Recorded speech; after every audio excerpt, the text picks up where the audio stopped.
Lucknow Super Giants captain Rishabh Pant Delhi Capitals తో జరిగిన match లో పెద్దగా ఏమీ రాణించలేదు. తన మాజీ ఐపీఎల్ జట్టుతో ఆడుతున్న రిషబ్ పంత్ బ్యాటింగ్ లో విఫలమయ్యారు. తన కెప్టెన్సీ సమయంలో కొన్ని పెద్ద తప్పులు కూడా చేశారు. ఈ హై వోల్టేజ్ మ్యాచ్ లో ఢిల్లీ క్యాపిటల్స్ చివరి ఓవర్లో లక్నో సూపర్ జైంట్స్ ను ఒక వికెట్ తేడాతో ఓడించింది. చివరి క్షణాల్లో మ్యాచ్ చాలా ఉత్కంఠభరితంగా మారింది. ఈ క్రమంలో రెండు జట్లపై ఒత్తిడి ఉంది. వీటన్నిటి మధ్య రిషబ్ పంత్, కుల్దీప్ యాదవ్ స్టేడియంలో సరదాగా కనిపించారు. వారిద్దరికీ సంబంధించిన వీడియో ప్రస్తుతం సోషల్ మీడియాలో వైరల్ గా మారుతోంది.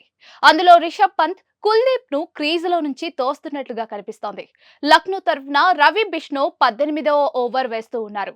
రవి బిష్ణోయ్ వేసిన ఓవర్ రెండో బంతిని కుల్దీప్ యాదవ్ కొట్టబోయాడు. కానీ ఆ బంతి వికెట్ కీపర్ రిషబ్ పంత్ చేతిలోకి వెళ్ళింది.